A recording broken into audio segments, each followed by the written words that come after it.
My name is Marina Digby. This presentation is a psychology performance profile of an athlete. So we've analysed the athlete who is looking to improve their performance through psychological skills training strategies.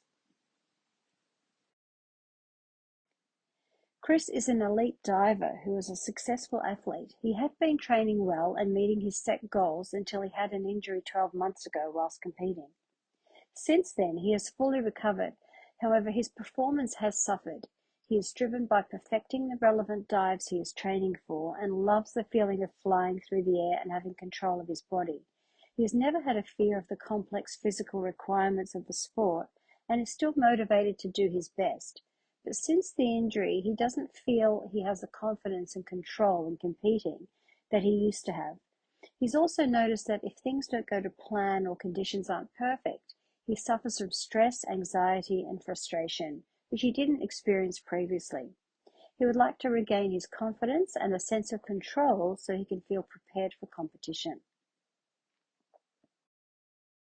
There isn't an abundance of research on the psychological demands of competitive diving compared to other sports.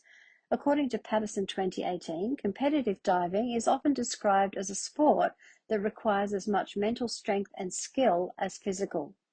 Patterson also pointed out that Dr. Jeff Huber said mental challenges are the most formidable obstacles divers confront.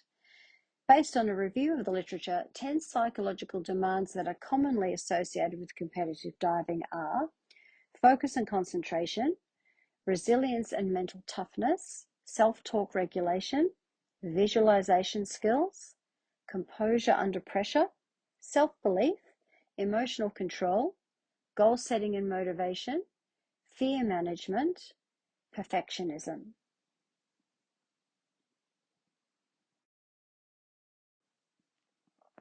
After completing Chris's psychological performance analysis, it is clear that 3 particular areas need improvement to enhance performance. They are self-talk regulation, emotional control, composure under pressure. So let's look at those in more detail. To address the 3 areas identified for improvement, the following intervention strategies are recommended. For self-talk regulation, Chris was finding that he was using sentences like, I'm past my best. Since my injury, I'll never get back to top form. Things like that. So Zenko and Jones 2021 point out you can replace negative talk with positive talk. So for example, I'm past my best becomes my past experience will serve me well. Or I'll never get back to top form becomes given time I will reach my peak, etc. Weinberg and Gold 2019 point out thought-stopping techniques, which will help with negative self-talk. So you can use a word such as stop, or a physical cue like snapping your fingers, or whichever cue will be deemed appropriate for this athlete. Emotional control. Chris felt prior to the injury he had control of his emotional responses, but now he gets frustrated if everything doesn't go to plan. So we can use techniques, again from Weinberg and Gold 2019, arousal regulation techniques such as progressive muscle relaxation before he practices or before he steps onto the competition platform.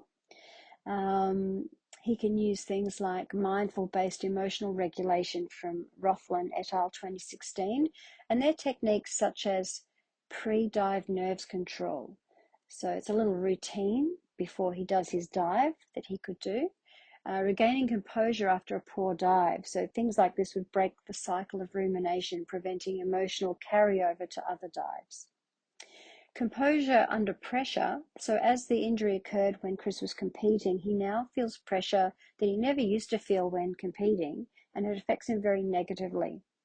So when he's competing and he's experiencing high anxiety, which affects his breathing, his heart rate, and ability to stay calm, Patterson 2018 recommends things like competitive simulation training. So he could do mock meets where he gets continually used to competitive conditions.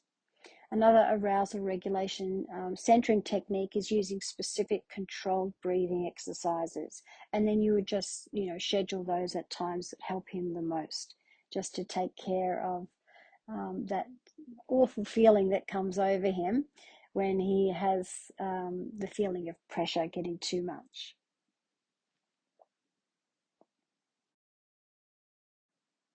So in summary, by implementing the strategies previously outlined, we can revisit and then reanalyze psychological performance in about 12 weeks to see if there is an improvement in the 3 areas of self-talk, regulation, emotional control, and control under pressure. The expected outcome on the next psychological performance analysis is to see an increase to a score of 6 or more on the scale. It would also be interesting to see if these strategies have a positive impact on the other 7 psychological demands of competitive diving. Once the reassessment is complete, an updated psychological skills training plan will be put in place.